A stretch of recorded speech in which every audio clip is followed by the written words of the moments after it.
teléfono móvil celular. A solo un clic, ustedes pueden escuchar todo el audio en vivo de la programación de Unión Radio 24 horas al día, 365 días al año y desde la comodidad de su propio teléfono celular. También estamos saliendo al aire por el canal 980 de Simple TV. Así que, como se dan cuenta, son múltiples las opciones que les ofrecemos para escuchar nuestro programa en señal abierta, si se encuentran en Venezuela, o por internet si están en cualquier otro lugar del planeta. De la misma manera, les pongo a la orden mis cuentas en redes sociales para que podamos estar en contacto por esa vía. Ustedes pueden seguirme, si así lo desean, por Instagram, por Twitter, por TikTok o por Thread. La cuenta correcta en todas las plataformas es @maripiliach. Por allí pueden hacerme comentarios, sugerencias, también preguntas a nuestros entrevistados. Recuerden, Instagram, Twitter, TikTok o Thread, la cuenta correcta en todas las plataformas es @maripiliach. Bueno, y vamos a comenzar con nuestro programa de hoy. ¿De qué hablaremos hoy? ¿De qué hablaremos hoy? Te contamos algunos detalles sobre nuestro tema del día. Pero antes, permítanme unos segundos de publicidad. Este es un mensaje para las damas. Las mujeres tenemos la responsabilidad de cuidarnos y proteger nuestras familias. Por eso debemos garantizar que gozamos de buena salud. En el Instituto Médico de la Mujer, Dr. José Terán Dávila, en una sola mañana te realizan un chequeo médico preventivo. Anota el teléfono para pedir tu cita, 0424-222-3959, y su cuenta Instagram, @Instituto Médico Terán. En solo una mañana, un chequeo médico completo. Amigos, en esta parte de nuestro programa tenemos como invitado a José Di Giorgio, quien es médico gastroenterólogo, y lo saludamos, le damos la bienvenida. Buenas tardes, José, gracias por estar en nuestro espacio. Buenas tardes, gracias por la invitación. Bueno, queríamos conversar contigo para el día de hoy. El tema que queremos tratar es el hígado graso. En primer lugar, quisiera que nos dijera de qué se trata eso del hígado graso. O sea, bueno, el hígado graso básicamente es la ocupación de parte del hígado por una cosa que se llama infiltración grasa, ¿no? La grasa, así como se acumula en la mayoría de las partes del cuerpo, debajo de la piel, en el abdomen en general, también se acumula dentro de lo que se llama el parénquima hepático, o sea, el hígado como tal, ¿no? Hay infiltración también, por ejemplo, relacionada con la obesidad, ¿no? O sea, normalmente la infiltración grasa está relacionada o con aumento de colesterol, o sea, con una dislipidemia, o con obesidad, o incluso con sedentarismo y con mala dieta. Hay personas flacas con hígado graso porque se alimentan mal, pero es básicamente la infiltración grasa del hígado. Ahora, eso, ¿por qué se produce? Porque fíjate que me estás diciendo que incluso hay personas que pueden ser flacas, pero pueden tener el hígado graso. Entonces, ¿cuáles son las causas que generan esa condición del hígado? Hay que entender una cosa, ¿no? Nosotros tenemos 3 tipos de formas de tener energía en el organismo, ¿no? O reservas de energía. La primera es la glucosa, que está en la sangre normalmente, es lo que nosotros nos medimos, la glicemia, es la concentración de azúcar en sangre. Luego está el glucógeno, y hay 2 tipos de glucógeno, un glucógeno muscular y un glucógeno hepático, que es lo que vamos utilizando de primera mano cuando nos va bajando el azúcar en la sangre. Y finalmente tenemos la grasa. La grasa es moléculas más complejas, más difíciles de utilizar, pero también donde se acumula más energía. Son como los grandes depósitos de energía del organismo. Todo lo que nos sobra lo convertimos en grasa y ahí lo echamos. Cuando comemos en exceso y los niveles de azúcar están en nuestra sangre a tope, digamos, eso se convierte en glucógeno, y ese glucógeno se convierte en grasa.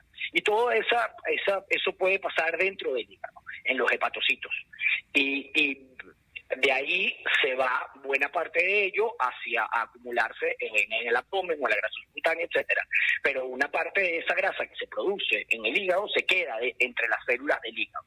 Entonces, se va quedando ahí y se va acumulando y va haciendo cada vez más difícil que los hepatocitos o las células hepáticas funcionen. Y eso es lo que se traduce en la afectación hepática secundaria e infiltración grasa. ¿Ok? Que son las consecuencias del hígado graso. Ajá, pero entonces, o sea, me explicaste cómo llega la grasa ahí, pero no quisiera entender. Claro, cuando nosotros nos alimentamos de manera inadecuada, por ejemplo, comidas altas en hidratos de carbono, comemos muchos carbohidratos, lo que llega a nuestro hígado es mucha azúcar. Y ese azúcar rápidamente se convierte en glucógeno. Y ese glucógeno rápidamente se convierte en grasa. Hay personas con mayor predisposición, aunque sean delgadas, a acumular grasa dentro de las vísceras, dentro de los órganos. Entonces, la gente que se alimenta mal, que tiene poca actividad física y gasta poca glucosa y poco glucógeno, pues tiene más tendencia a que se le quede la grasa metida dentro de los órganos, por ejemplo, en el hígado. Ok, entonces, eso quiere decir que principalmente es un problema alimentario, es decir, de una persona que no está comiendo correctamente, ¿es así? Sí, es un problema de dos elementos básicos: la mala alimentación y la falta de actividad física. Y ahora bien, me llama la atención que tú me dices que una persona puede ser flaca, pero igual puede tener hígado graso. Entonces, ¿cómo es eso de que una persona que come mal, por ejemplo, es decir, que no se alimenta adecuadamente, pueda tener hígado graso, pero a la misma vez ser flaca? Esa parte, esa contradicción me cuesta comprenderla. A ver, todos tenemos un amigo que come de todo y es delgado. Uh-huh. Todos. Eso es el 10% de la población mundial. Esas personas tienen una alta tasa metabólica en líneas generales. Entonces, esas personas que tienen una alta tasa metabólica suelen alimentarse mal, porque a pesar de eso son delgados. Claro. Sin embargo, no tienen actividad física y, como ya dije anteriormente, se alimentan, tienen dietas ricas en carbohidratos, beben alcohol, etcétera, etcétera. Eso no hace que su hígado no tenga que procesar. Eso hace que fuera de su hígado las cosas suceden más rápido, porque tienen altas tasas metabólicas fuera del hígado. Pero en el hígado sigue recibiendo mucha mala alimentación, muchas comidas ricas en hidratos de carbono y en grasa, y sigue habiendo poco gasto porque hay poca actividad física y la glicemia nunca está baja. Entonces siguen habiendo los factores de riesgo para que haya una enfermedad por infiltración grasa, o sea, hay una infiltración grasa del hígado. Entonces esas personas pueden ser delgadas porque gastan mucha energía por fuera, pero su hígado sigue teniendo que trabajar mucho porque se alimentan mal. Entonces igual tienen hígado graso. Claro. Ahora, ¿qué consecuencias trae que una persona tenga el hígado graso?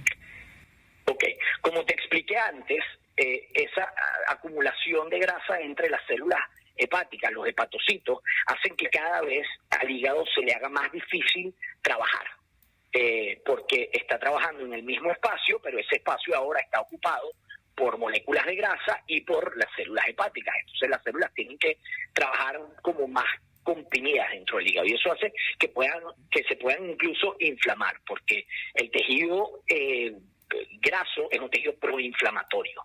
Y esa es una de las consecuencias de la obesidad, que la obesidad hace que los pacientes sean pacientes inflamados de manera crónica. ¿Okay? Eso era lo que hacía que los obesos se murieran más cuando había el COVID en sus etapas iniciales, ¿no? Porque viven inflamados. Y ese tejido graso que se mete dentro del hígado hace que el hígado se inflame. Y no solamente se inflame, sino que se inflama en el contexto de unas células hepáticas que no pueden funcionar de manera adecuada. Eso genera procesos inflamatorios y de desinflamación, o sea, el hígado se inflama y se regenera, se inflama y se regenera, y puede terminar produciendo incluso un problema de funcionamiento del hígado, incluso una fibrosis del hígado, que puede llevar inclusive a una cirrosis hepática secundaria a una infiltración grasa por el hígado, ¿no? Ya, cuando uno habla de hígado o de algún problema en el hígado, inmediatamente tenemos en la cabeza, pensamos, con el tema del consumo del alcohol. Correcto. Quisiera que me hablaras qué influencia tiene el consumo del alcohol, de las bebidas alcohólicas, con este tema del hígado graso. El alcohol afecta al hígado en dos maneras. Uno, son calorías con muy bajo valor energético, pero es muy calórico. O sea, es alimento malo, de mala calidad, ¿ok? Y eso le hace que el hígado tenga que trabajar mucho para para su metabolismo y o para metabolizarlas o para aprovecharlas, y también genera, por la metabolización del alcohol, se genera una inflamación en el hígado. Entonces, si hay una enfermedad por infiltración grasa en el hígado, que está inflamado porque hay grasa, que es tejido proinflamatorio, y además lo inflamamos, lo estamos agrediendo de todas las maneras posibles. En un paciente que tiene hígado graso, es peor la repercusión hepática cuando se consume el alcohol. O sea, afectamos más al hígado. Y lo otro es que el alcohol per se puede producir hígado graso. ¿Cualquier tipo de alcohol es malo Cualquier tipo de alcohol. La Asociación Americana del Corazón ya determinó que no existe tal idea como que el whisky es cardioprotector, por ejemplo.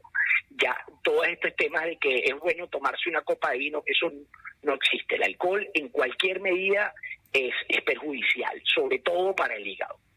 Eso es muy interesante porque se ha hablado mucho siempre de lo del tema, sobre todo lo del vino y tal, que el vino, pues de alguna manera puede ayudar a proteger el corazón, y la dieta mediterránea. Es la dieta, es correcto, es la dieta mediterránea sin vino. Claro, no es el vino, sino la dieta mediterránea lo que te ayuda. Es correcto. Ya. La otra cosa es que quisiera que nos dijera, la mayoría de las personas no suelen hacerse un examen para ver si tienen el hígado graso, vamos a estar claros. Claro. La mayoría de las personas se van a enterar que tienen hígado graso porque pasó algo.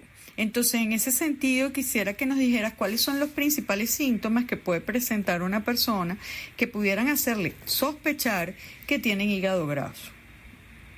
El hígado graso no produce ningún tipo de síntomas, en realidad, y eso es uno de los problemas. La recomendación es que los pacientes se hagan chequeos habitualmente, pero lo más importante es la prevención. Alimentarse adecuadamente, con una dieta rica en proteínas y baja en carbohidratos, es un elemento fundamental para evitar el hígado graso, así como lo es la actividad física regular y extenuante. Debemos también hacer ejercicios isométricos de peso, pero sobre todo la actividad física cardiovascular disminuye el riesgo de tener hígado graso.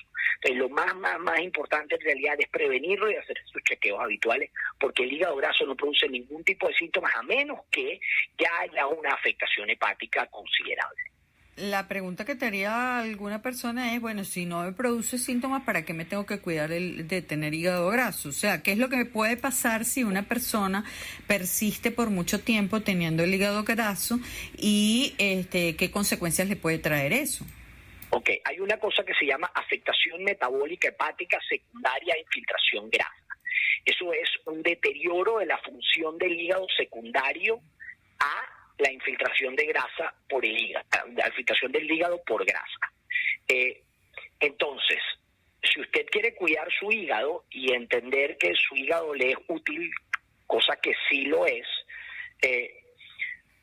usted debe cuidarlo y debe hacerse cosas, porque digamos, lo que antes se llamaba esteatohepatitis no alcohólica, que es una enfermedad metabólica secundaria a la infiltración de grasa del hígado, puede terminar en cirrosis hepática, no alcohólica. No necesariamente tiene que haber alcohol de por medio.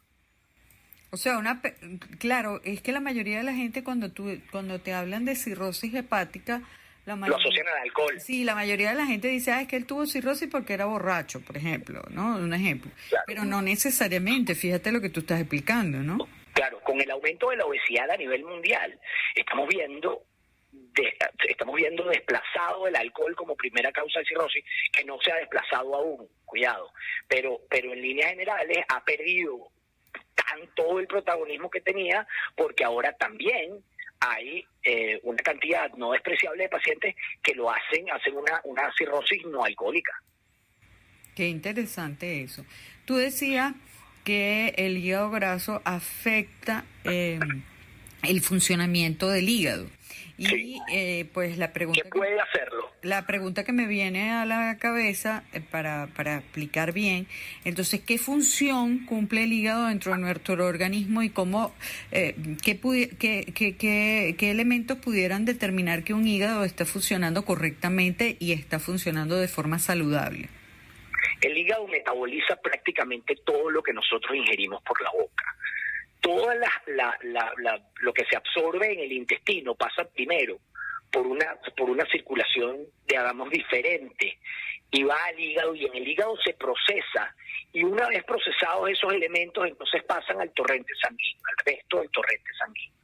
El hígado, por ejemplo, es la gran fábrica que sintetiza las proteínas, en líneas generales. La albúmina se sintetiza en el hígado, el colesterol se sintetiza en el hígado, los factores de la coagulación, muchos de ellos se sintetizan en el hígado. El hígado es una gran fábrica, tiene una función sintética impresionante, además de la eliminación de muchos elementos a través de ese metabolismo, y se eliminan a través de la bilis. Entonces, el hígado es más necesario. Por ejemplo, una persona no puede vivir sin hígado, una persona puede vivir sin páncreas, por ejemplo, pero no sin hígado. Una persona puede vivir sin riñones, pero no sin hígado. Una persona puede vivir sin un pulmón, pero no sin hígado. Entonces, es muy, muy, muy importante cuidarlo. Sí, una vez yo escuché a un médico diciendo que realmente uno debería decir te quiero más que a mi hígado y no más que a mi corazón, porque hoy en día existen trasplantes de corazón, pero el hígado todavía está complicándose el tema de los trasplantes, ¿no? A ver, el hígado se trasplanta. La verdad es que tú puedes trasplantar un hígado de una persona viva, le trasplantas la mitad y la persona puede seguir viva, ¿no? Claro. O sea, me quitan medio hígado a mí, te lo ponen a ti y los dos compartimos mi hígado. Pero digamos, el hígado yo creo que es uno de los órganos más infravalorados que tenemos, pero el hígado es infinitamente necesario, porque sin hígado, como te digo, es imposible vivir. Cuando una persona se pone amarilla, lo que llaman la gente comúnmente ponerse amarilla, o le aumenta la bilirrubina, ¿eso pudiera ser señal de una enfermedad del hígado o de posibilidad de hígado graso? Cuando una persona se pone amarilla por una hipofunción del hígado, ¿qué está sucediendo? El hígado una persona se puede poner amarilla por dos cosas, porque no puede agarrar la bilirrubina que está regularmente en la sangre, que se llama bilirrubina indirecta o bilirrubina no conjugada, y procesarla en el hígado y eliminarla a través de la bilis. ¿Okay? Si es porque el hígado no funciona bien, la persona se pone amarilla a partir de bilirrubina no conjugada. Y la otra opción es que el paciente tenga un problema para drenar la bilis, para eliminar la bilirrubina conjugada, que ya ha pasado por el hígado y ya los conductos de la bilis puedan estar tapados. Eso sucede, por ejemplo, en pacientes con tumores de páncreas, con piedras, etcétera, ¿no? Que tienen problemas, obstrucciones del tracto de salida de la bilis. ¿De acuerdo? Entonces, cuando el hígado no funciona bien, que es o cuando está inflamado, por ejemplo, en una hepatitis que no funciona bien, la persona se puede poner amarilla. Esa hepatitis, en muchos casos, en la inmensa mayoría de los casos, es una hepatitis A que es temporal y que es pasajera, y que pasa y el paciente se le quita lo amarillo. Cuando un paciente que tiene un daño hepático crónico, como el generado por la infiltración grasa, por el hígado graso, es un paciente que ya tiene un problema de fibrosis hepática regularmente. Entonces ahí eso es como el paciente que tiene un cáncer de colon y va al médico porque tiene 3 días sin evacuar. Eso es un cáncer avanzado. Eso es una enfermedad avanzada regularmente. Y en este caso sería más o menos lo mismo. Y el paciente tendría un nivel de fibrosis hepática elevado, ¿no? Que es prácticamente cirrótico. Claro. La relación entre el tema del hígado graso y enfermedades virales en el hígado, como puede ser la hepatitis. No, la hepatitis produce inflamación del hígado, y el hígado infiltrado por grasa es un hígado inflamado, pero no hay ninguna relación causal entre, digamos, que a un paciente le da hepatitis y luego queda con hígado graso, por ejemplo. Eso no está relacionado. Pero al revés, por ejemplo, si una persona tiene hígado graso y no lo sabe y le da hepatitis. Claro, pues ese es un hígado que ya está crónicamente inflamado y que ahora tiene una inflamación aguda, aunada a la que ya tenía. Entonces esos son pacientes que podrían tener más riesgo de hacer fallos hepáticos o transitorios o fulminantes de alguna manera, ¿no? ¿Se puede tratar, se puede mejorar, se puede curar el hígado graso? El hígado graso se puede revertir hasta cierto punto, mientras el daño no lleve a fibrosis del hígado, a una fibrosis intermedia o avanzada. Incluso la misma fibrosis generada por el hígado graso se puede revertir. Tú puedes limpiar la grasa del hígado como limpias la grasa subcutánea. O sea, puedes eliminar esa grasa, porque esa grasa es tejido que está ahí acumulado porque sobra, porque es energía que le sobra al cuerpo de alguna manera, ¿no? Entonces tú puedes revertir el hígado graso. Ahora, lo que es importante es hacerlo antes de que hayan cambios crónicos y que generen consecuencias a futuro. O sea, digamos que no haya ya un daño irreversible para el hígado una vez que tú que quieras revertir el hígado graso. ¿Y cómo se revierte? Con dieta, con ejercicio, perdiendo peso en caso de los pacientes obesos, eliminando el consumo de alcohol, etcétera. O sea, básicamente más o menos lo mismo que se manda para casi que cualquier tipo de enfermedad que tenga que ver con la alimentación y el metabolismo, ¿no? Cualquier enfermedad esté relacionado con la acumulación de grasa en algún tejido. La otra cosa que quería preguntarte es el consumo de medicamentos, de cierto tipo de medicamentos, ¿puede afectar al hígado? Puede afectar al hígado o puede mejorar el hígado graso. Por ejemplo, estos nuevos medicamentos que estamos viendo, medicamentos análogos del GLP-1, etcétera, o sea, el Ozempic y el Saxenda y estos, o sea, el liraglutide, semaglutide, retratrutide, el nuevo, todos estos medicamentos mejoran el hígado graso porque mejoran el metabolismo del azúcar. O sea, disminuyen los niveles de azúcar en sangre o optimizan los niveles de azúcar en sangre y hacen que se consuma más glucógeno y a su vez que mejore el hígado graso. Igual que la metformina. Ahora, hay otros medicamentos que pueden afectar el hígado. Esos medicamentos en pacientes que tienen hígado graso, pues por supuesto que su metabolismo es más complejo y el daño hepático que puedan causar es significativamente mayor. No, pero yo en realidad me refería a, por ejemplo, si una persona tiene que tomar medicamentos por otra causa, que no tenga nada que ver con su hígado. Si tomar ese otro tipo de medicamentos no relacionados con el hígado, pudieran afectar al hígado. Sí, por ejemplo, el ibuprofeno, que es los antiinflamatorios no esteroideos, suelen ser medicamentos que afectan el hígado y afectan los riñones, por ejemplo. El amoxicilina clavulánico, el ácido clavulánico puede producir afectación hepática. O sea, hay muchos medicamentos con los que hay que tener cuidado a la hora de medicarse. El paracetamol, incluso el acetaminofén a dosis alta, afecta al hígado de manera importante. Entonces hay que tener cuidado antes de tomar medicamentos y siempre que el medicamento sea de alguna manera supervisado por un médico, o tratar de hacerlo, sobre todo si el paciente tiene mucho tiempo tomándolo y lo va a tener que tomar de manera crónica. Una cosa muy muy importante que no hemos comentado es el tema de que hoy en día todo el mundo cree que las cosas naturales son buenas y hay muchos medicamentos de herbolario que se venden y que no son buenos para el hígado. Por ejemplo, hay uno muy hay varios cosas de herbolario, cosas de que si batidos de estos oye, no me gustaría decir la marca comercial, pero que pueden producir daño hepático. Entonces, en pacientes que tienen infiltración grasa del hígado, por supuesto que, como te decía antes, el daño hepático puede ser significativamente mayor. Hay que tener cuidado siempre y que nada sea en exceso. Pero bueno, te agradezco muchísimo, José, que hayas estado con nosotros y que nos hayas brindado toda esta información sobre nuestro hígado, ese órgano tan importante y tan desconocido por nosotros. Muchas gracias. No, por nada, un placer. Muchísimas gracias a ti. Te agradezco mucho. Amigos, era el doctor José Di Giorgio, médico gastroenterólogo con quien estábamos conversando. Este es un mensaje para las damas. Las mujeres tenemos la responsabilidad de cuidarnos y proteger nuestras familias. Por eso debemos garantizar que gozamos de buena salud. En el Instituto Médico de la Mujer, Dr. José Terán Dávila, en una sola mañana te realizan un chequeo médico preventivo. Anota el teléfono para pedir tu cita, 0424-222-3959 y su cuenta Instagram, @Instituto Médico Terán. En solo una mañana, un chequeo médico completo. Bueno, nosotros